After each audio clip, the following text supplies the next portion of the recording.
Okay, welcome everyone to this meeting. I now call the meeting to order. The roll call has been taken by the clerk.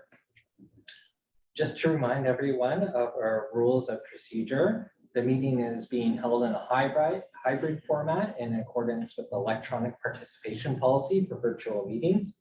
The full corporate policy 50 regarding electronic virtual meetings is available online to review. Staff and delegates are participating virtually are reminded to keep their video and microphones off until requested by the chair or members of the committee. All cameras for virtual committee members shall remain on to ensure quorum.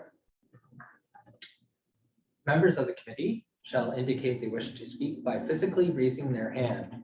Members who are present in person will be given opportunity to speak first, followed by our virtual participants. All members of the committee will vote by physical show of hands. Please leave your hand raised until the chair has determined the result of the vote. In the event of a connection or service interruption, which may happen, and that affects quorum, we may recess for up to 15 minutes to regain quorum. If quorum is not achieved, the meeting will be adjourned. All rules for delegations under the city's procedural bylaw will continue to apply. So with that, we'll move on to item number 2 in our agenda, which is declarations of conflicts of interest. Does anyone have a conflict with anything on the agenda this evening? Seeing none, there are no presentations or delegations, so we'll move right on to item 4.1, the proposed alteration to 84 Market Street within the Victoria Park Heritage Conservation District. Ask Peter Bacano, Paul Bacano, and Yala Yallison to come forward to speak to this item. As a reminder, you have 10 minutes inclusive of questions for your presentation.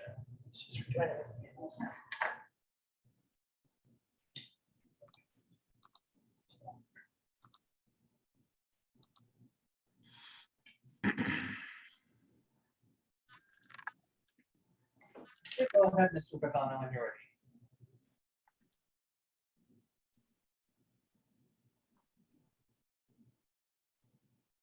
Hello. Can you hear us, sir? Yes, I can hear you. Can you hear me? Yeah. Okay. Go ahead. We are requesting to remove the 2 main front door entrance to this building at 84 Market Street and replace them with glass doors that would be visible through from anyone standing inside the building or anyone standing outside the building. We have attempted to or made a request to the Heritage Committee last year, and we decided not to go ahead with it only because we could not figure out where to replace these doors or relocate them inside the building as requested. But since then, we have met with Patrick on site, and we had a look at where we could put them, and between Patrick and myself, we decided that these doors could be relocated inside the building, immediately inside the building, in the vestibule or the lobby, mounted on the wall, and on either side, one on the left, one on the right. And that seemed to be a possible solution in us removing and replacing these doors. Our plan is to install automatic operating doors that would be more conducive to a modern day office building. These doors are only 2'6" wide, each of them, which makes them very tight to get through. And being solid, they are not very inviting to for one to enter. In fact, they're very, very uncomfortable in that if someone is going out and someone is coming in, they would probably be bonked in the head, if you know what I mean. this is what we would like to do is not unlike any other building in and around Victoria Park.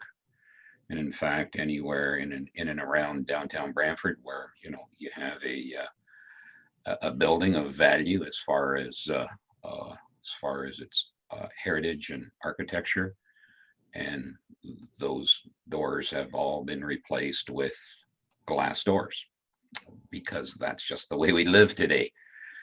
We are investing a fair amount of money in this property to make it a successful place of business.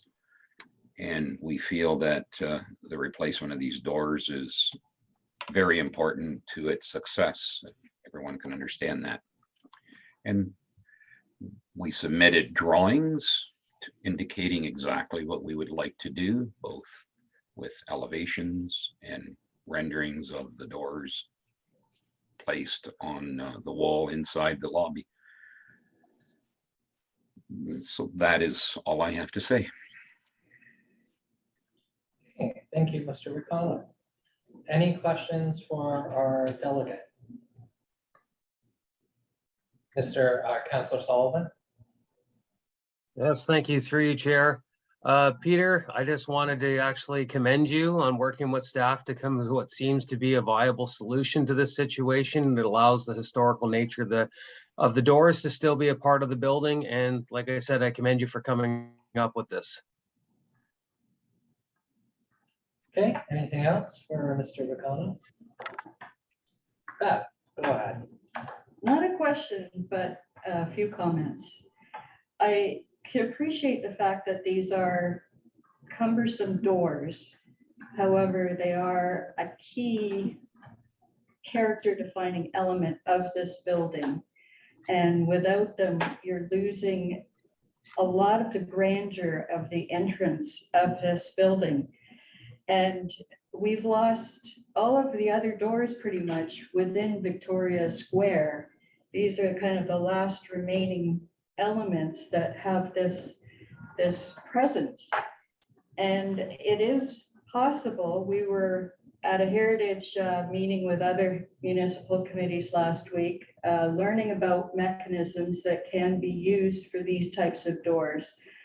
But most importantly, this building, without those doors, you're going to lose the prestige of what is currently there. And I compare them to the lions outside of the federal building here. You know, if whoever your tenants are bringing children, it'll be the, you know, these doors go on forever because they're so tall and robust, and the handles on them, and just losing that would be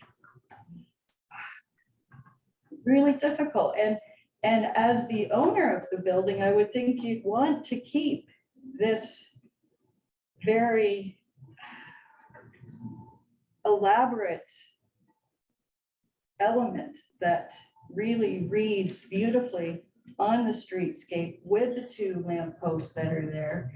And I can understand that you've worked with staff and this is a good compromise, but when you take something off of where it was intended, it doesn't read with any resonance any longer. And I would offer, if it's at all possible, that as committee members, we'd be more than happy to provide you with contacts to look into mechanisms, and so that we don't lose our last, because anybody walking into this building, it's like walking into a Tim Hortons. It's not any different than any other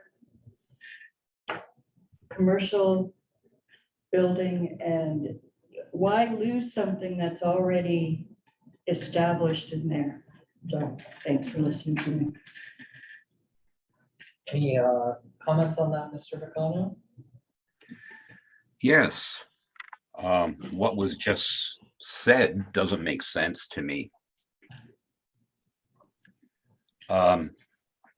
Things change as time goes on, and the functionality of things change.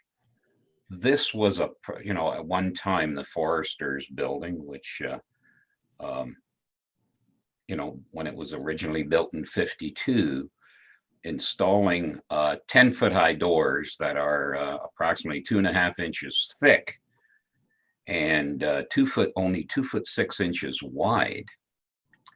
No child, you referred to children. No, a grown-up can't even open these doors comfortably. I don't know if you've ever tried to open these doors, but I can tell you it's not very comfortable. They're too big, they're too heavy, they're too tall. And there's a reason why I need to take these doors off and eliminate them. Because I'm investing a lot of money to make this building a success. And I think the Heritage Committee would like to see something be successful in the downtown. And this isn't the first building that we have taken and repurposed in the downtown. I'm not sure if all of the members here today are aware of all the buildings that we have repurposed and refurnished and renovated in the downtown. But there's quite a few. So Thank you. I think you have to give me credit for something here, that I know what I'm doing and that I know what it takes to make a project successful. And I have We're limited on no way, time, so pardon me? we're just a little bit limited on time remaining, and I see someone else's hand up, so I want to get them in. Linda, can you go ahead? Thank you. All I heard was that the doors were for modernization. I haven't heard of anything for accessibility. If that was the issue, well, what about the front step? That makes it inaccessible, and there's stairs inside also. So the accessibility and modernization for the sake of modernization, I'm sorry, I'm with keeping the doors, the look. I mean, how are those glass doors going to reflect the Art Deco that's currently there with the transom and the sides? I didn't see any designs for those, and the accessibility issue I'm still wondering about. The building is accessible with a automatic door in the back of the building with a Right. ramp, and that's what. But That's why what's- just back? Why do we have to send all those people to the back? Why can't they enter through the front? I don't know. That's the way the city operated out of the building for 20 or so years. But if you're modernizing it, making it accessible with these glass doors, why isn't the rest of the front being made accessible?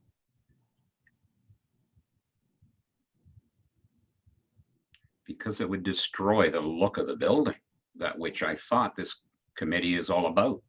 You want to see ramps and railings and destroy the balance of these stairs and entranceway with such a thing? The handicap or the accessible entrance is already existing in the building. Okay, I see Councillor Sullivan's hand up again. I'll give you, if you can be quick. Yeah, I just think we need to keep one thing in mind here. The last time Mr. Vicano came before us, we had told him, because he wanted to actually just remove the doors. Another option was to actually remove the wood within the doors to create windows.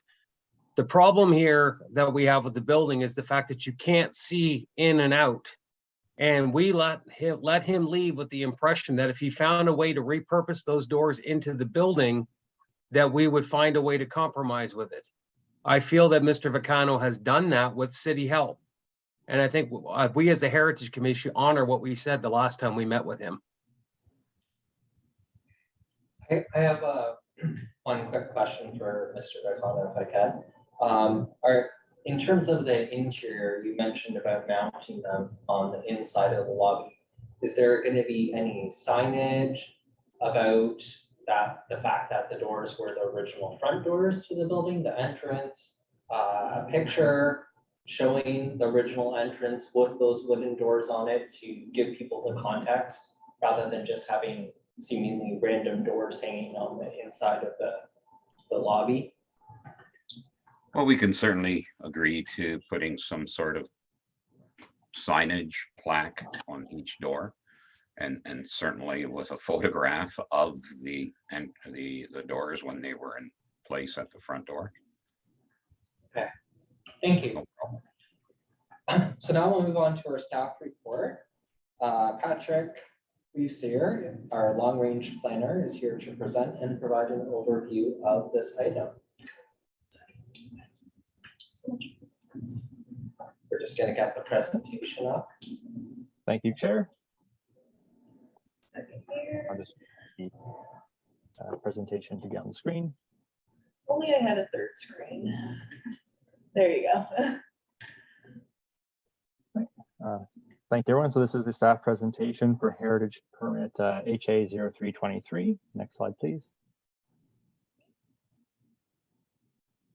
So the property is located at the southwest intersection of Wellington Street and Market Street downtown. It's opposite the Victoria Park. Next slide, please. So as described by Mr. Vacano and in the submission material we've appended to the staff report. So the proposal before the committee is the alteration of the front entrance doors, removing those original wooden doors, relocating them within the front entrance vestibule, and then replacing them with the sliding frameless glass doors. The original wooden transom and side lights are not being altered in this proposal. They are being retained. So just for the context, we have the picture of the front entrance doors, the original doors, they're there right now. And then an excerpt from Mr. Vacano's submission package. That's the entrance, just cropped, showing the entrance with the sliding glass doors. Next slide, please. And we have just a rendering provided by Mr. Vacano showing where the wooden doors would be relocated within the vestibule. Again, this is as described. I met with Mr. Vacano on site and we toured the front hallway and vestibule looking for location where these doors could be mounted for a display. As was discussed, the last application that came in for the doors would see the roundels on the doors removed for square glass windows. And at the time, staff put forward that compromise saying, is there a way that we can retain the original doors and then you can have those sliding glass doors? They can make the front entrance that little bit more accessible for users of the building. Again, acknowledging, and I'll get to the matter of the accessible ramp at the rear. And the sort of introduction of the sliding glass doors. Next slide, please. In the prior report in 2022, we pulled for recommendation. We made reference to 3 documents: the Victoria Park Square Heritage Conservation District's guidelines, the standards and guidelines for the conservation of historic places in Canada, and the Ontario 8 guiding principles in the conservation of built heritage properties. And based on the application that was submitted at that time, we pulled the relevant policies and identified that as staff. We felt that alteration did not satisfy the policies before us, the guidelines on how to alter a building. In this case, we've done the same. We pulled that analysis together for the prior application. We similarly pulled policies to demonstrate that this application does have that consideration for the guidelines. So one of the items we pulled from the Victoria Park Square district study was the guidelines. And again, quoting, acknowledging that our sort of inclusivity, our language has moved on since the document was created, but issue 7 was the establishment of handicap access to public buildings. And that, it was having that contemplation. Equal access to the handicap is a necessity and most older buildings are being renovated to accommodate all individuals. That policy, it did really focus on mobility. They kind of viewed accessibility as simply if someone needed a wheelchair or other mobility device, that was kind of the complete scope of its consideration. And I'll touch on that a bit more, but we do see that range of guidance in the district study. It does contemplate and encourage some types of alteration and renovation to improve the usability of buildings. And in other cases, it has those guidelines about respect for the original materials and components of the building. It does acknowledge the importance of the entrance door, the front axis of the building, the balance and symmetry.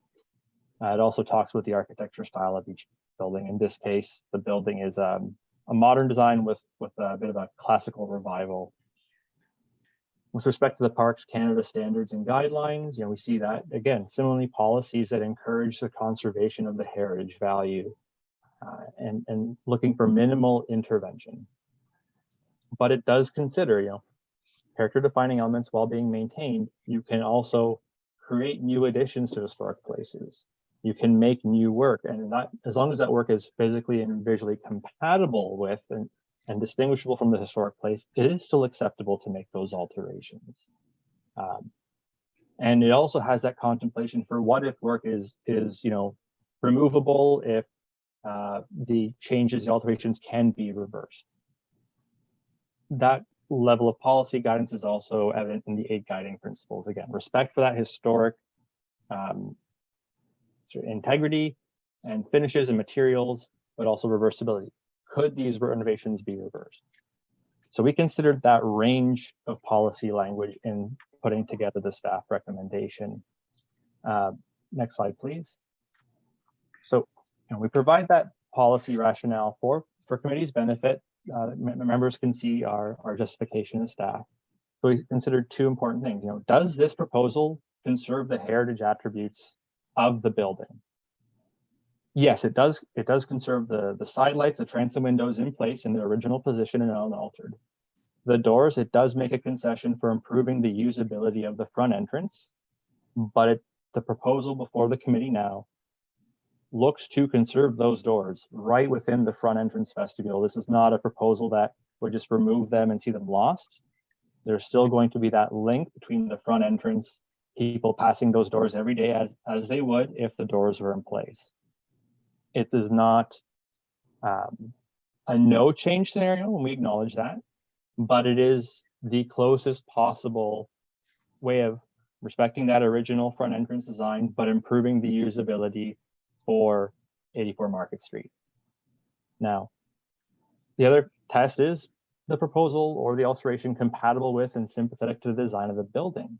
And staff considered that and feel that, yes, it is sympathetic. It is compatible with the design of the building. The change was to the original doors, and it will see them relocated just inside the vestibule. But there's no other changes to the entrance of the building. Its prominence, its balance and center point on that front facade on Market Street is otherwise unchanged. And again, this is a conceit to usability. The prior application saw a change that would lose the doors and their roundel features. This proposal is a compromise that retains them on site in a very, very similar relationship to that entrance, but does make that improvement for usability. And to the points about accessibility and how, again, the old policies considered mobility devices almost exclusively. I want to say either 2022 or 2021, and forgive me, any members, I can't remember the exact month of the conference, but there was a conference that looked at accessibility and historic structures, and it acknowledges it's not always an easy balancing act to make an older building fully accessible, and then how to integrate that accessibility into the new building. In this particular case, the comments by Mr. Vicano are true. I have used this building a number of times when our IT department was located there, and those doors can be heavy. And as wood doors exposed to the elements, they are susceptible to warping over time with humidity, heat, cold. Sometimes that allows doors to warp in a way that they get stuck and are harder to open. Accessibility isn't always mobility. Yes, this application isn't about introducing an accessible ramp to the front of the building. That would be a little bit of a challenge given the setback from Market Street. It's a fairly tight setback with a front yard that's very narrow. It's a downtown context. And then within the building, there is a raised first floor. So right within the vestibule, there's not that much space that, possibly a lift could be explored, but that would be a much more time consideration needing to be devoted to that. I think that may be why the city introduced an accessible ramp at the rear from the parking spaces when this was a city building. So while this proposal doesn't introduce full accessibility with a mobility device, it is a bit of a challenge to introduce automatic opening on doors like this, because it is actually in consideration, it's a very narrow transom. The wood trim for the transom and side lights also has a very interesting profile. It sort of curves down almost like a bull nose, the scallop running down the middle. So it would be tricky to mount traditional automatic door opening devices like you might even see in the Charlie Wardroom or other places in City Hall. Such a mechanism would likely be visible and would result in some kind of alteration to that transom, maybe only on the interior, but it is likely an alteration we'd see from the exterior. It could require some upgrades to the strength of that transom and side light installation. So on balance, it's a step towards improvement. The doors would be automatic opening. One would not need to be capable of lifting a certain weight or being able to budget if they warped and got stuck. While not necessarily as friendly to someone with a mobility device, and acknowledging again, that's a bit of a conceit here. This is not a modern 100% accessible building. It is a step towards making the building more user-friendly if someone has difficulty opening those front doors, and they are a bit weighty. So on balance, staff's position was that while being removed, the doors are being conserved on site and very close to that original position. They will have that exposure they would otherwise for users of the building, and they acknowledge not the passing public. But ultimately, the importance, the centrality, the balance of the design, none of the other aspects of that front entrance are being altered. So for the foregoing reasons, next slide, please. Staff are recommending approval of this heritage permit application. And that concludes my presentation. So I'm happy to answer any questions of the committee. Okay, thank you, Patrick. Any questions for Patrick?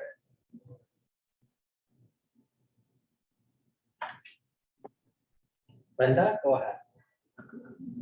Thank you. Can the doors that are existing there now not be made to move side by side? Can they not be taken off and repositioned so they can open? So through the chair, again, they are fairly heavy doors. They are solid wood. They do have two prominent handles that project at the front. So that could present a challenge, either them, those handles then having to be removed and the door altered anyway. That would leave, for example, a shadow effect on the original doors. Given their size, that they're swinging doors, it may be difficult to actually mount them to a sliding device. It hasn't been looked into. I can't speak to that. We were looking at other alterations in the past, and this was a compromise that was looked at as being possible that makes that opening as functional as possible. Again, with the larger doors, they might also not be able to move fully and open fully. They might still encroach onto that opening. And as Mr. Vicano said, it is a bit of a narrow opening. So while staff haven't looked at that, again, I'd have to defer that to the applicant, but we looked at the application before us. Okay, thank you, Linda. I saw Greg next. There we go. Just remember to unmute myself. I had a quick question, Patrick. You about what type of building you said, just to refresh my memory. I think you said it was a modern design. Is that correct? Through the chair, yes. So I believe the district study will refer to it as a revival style, a classic revival, but that's more referring to aspects of the ornamentation. Looking at other examples around the park, this is a very modern, capital M, 1950s modernism style of building. Limited ornamentation, strong, clean, linear design. And correct me if I'm wrong, but that style of design usually focused on like stone, glass, and steel for its design, and the wood actually kind of would have stood out for the types of doors, like the modern designs that are in Toronto don't have that wood ornamentation anyway, don't they? And so moving towards the glass door, these glass doors would actually be more in line with what the type of building that is already there. So through the chair, certainly the glass, contemporary materials, looking at new designs, cutting edge materials was a theme with modernism. Staff aren't going to say that, this is a no change scenario. It is a change, but the original materials being unique are being retained on site. So it's using a clean design that reflects or is sympathetic to, it's very compatible with the modern architectural style. Thank you. Okay, Councillor Sullivan. Thank you, Chair. Patrick, as you were saying earlier about the warping of the doors and how it could cause them to stick, that would be problematic if you tried to turn them into sliding doors, would they not? Through the chair, it could be a challenge, yes. Yeah, so that's what I thought. Thanks. Any other questions for Patrick? I just had one that popped into my head. I know Mr. Vacano is planning on putting them in the vestibule. What happens if Mr. Vacano gets rid of the building and let's say a new tenant comes into the building and doesn't like them there? How are we going to be sure that those doors are retained when they're on the inside of the building? So through the chair, as I think when there's alterations to a building, staff are aware. We do have contact with our building staff, and when they see these permits, when they see changes, they make sure to consult with long-range planning. But a reality is not every alteration can always be tracked. We do from time to time, see things happen. It's unfortunate, but I can't say that there's any method that if Mr. Vacano keeps the doors now and then sells the building, that a future owner 10, 20 years down the road could not, remove those doors. Again, I can't say there's a foolproof method to prevent that. The proposal, sorry. No, and through the chair, and so, Mr. Vacano applied last year. The committee and staff made our position clear, and Mr. Vacano came back because he wanted to work with the committee and find an approach that improved the usability of the building, but respected that character. And so we're reviewing the application on its merits today. I can't speak to hypotheticals 20 years down the road, potentially. The proposal submitted by Mr. Vacano retains those features and looks to make them a prominent aspect of the entryway still. So we're reviewing that.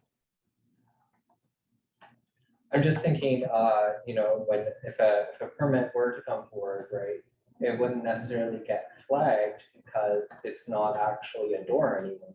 It's just like a fixture or a chattel. So well, no, through the it's not chair, going to be served in the same way. Well, through the chair, so it is still a fixture of the property.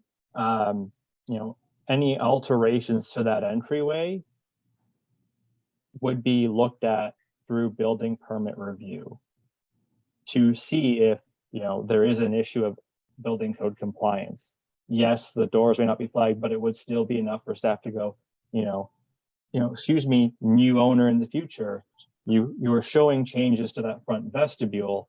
Can you please provide some more clarification? And then we can approach that and see if there is in fact a concern, or work with that new owner and just simply educate them, and they go, okay, yeah, I'll leave those doors in place. So the alteration doesn't, forgive the pun, doesn't close the door on watching alteration in the future. Okay, perfect. Thank you, Patrick. Any last questions for Patrick? Beth? I would just like some clarification. The AODA has been with us for some time now, and it's been a challenge for so many to deal with buildings that aren't accessible. And I'm just wondering, I don't feel confident that there was a serious look at whether or not there are mechanisms to allow these doors to operate efficiently, given the length of time that this has been an issue for construction and building. So that's not a question, it's a further comment. Thanks, Patrick. Okay. I think we've exhausted questions, so there is a motion before us. Would anyone like to move that motion? Counselor Sullivan, I see your hand, seeking a seconder. Mr. Wilson, thank you. Any discussion on the motion? Counselor Samuel. Yeah, so I just wanted to say, so I see a lot, like, obviously, everybody spoke with very interesting points of view on this topic tonight, and I think that there's a lot to be said for keeping the doors if possible, but I think that one of the things that stuck out to me a lot is, I think it still will look nice with the sliding doors, as long as that they take the care to not damage the doors when they hang them in the vestibule, so that they can be put back on if that's something that ever is desired. And I really liked the comments actually that the chair made about having a picture of what it looked like before and the purpose of, like, that those were the doors and that kind of thing. And I'm kind of hoping that that will be taken into consideration if this is to go forward, that at minimum that is added. Counselor Sullivan, is your hand up to speak to it? I'm in full agreement with Councillor Samwell. I think some form of placard and pictures should be placed with the doors so that people understand the heritage value of those doors.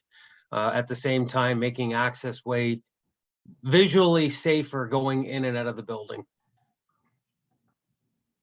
Okay, any other comments, questions? Go ahead. Just comment, in regards to the full retention of the doors, yeah, it will be inside the building, but I do think, I'm torn, but I do think it's a good compromise, and I think it's a compromise in a lot of ways we wouldn't see otherwise with other applications. So with including the potential, because the photograph I think was mentioned of what the entrance originally looked like, and having a plaque, I think that Mr. Vicano mentioned as well, to kind of give some history there. I think that would be a nice way to show, you know, the significance of it. And then I just think if it is a concern in the future, hopefully that's something we watch and we can get ahead of if ownership was to change. But I think this is a compromise that maybe one of the better compromises, as far as we lose too much otherwise. At least this is a full retention. Maybe one day they could be put back on or something like that. So that's all. Any other comments about the motion before I call the vote? I would just like to say quickly as well, I know previously it was just that this would go to some provincial body for adjudication by Mr. Vicano. So I think I too am happier that we're not going that route. So with that, I'll call a question. All those in favor?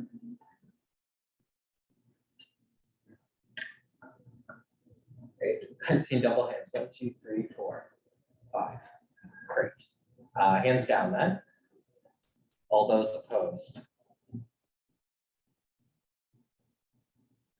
Okay, I declare it carried. Thank you very much, Mr. Vicano.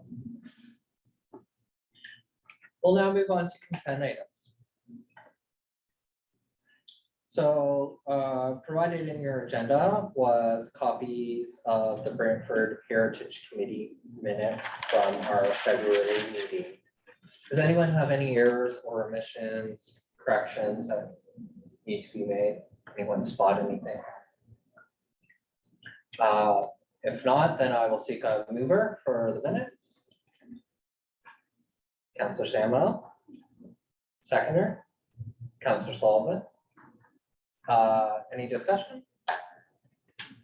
Seeing none, I'll call the question. All those in favor? Thank you. I declare that carried.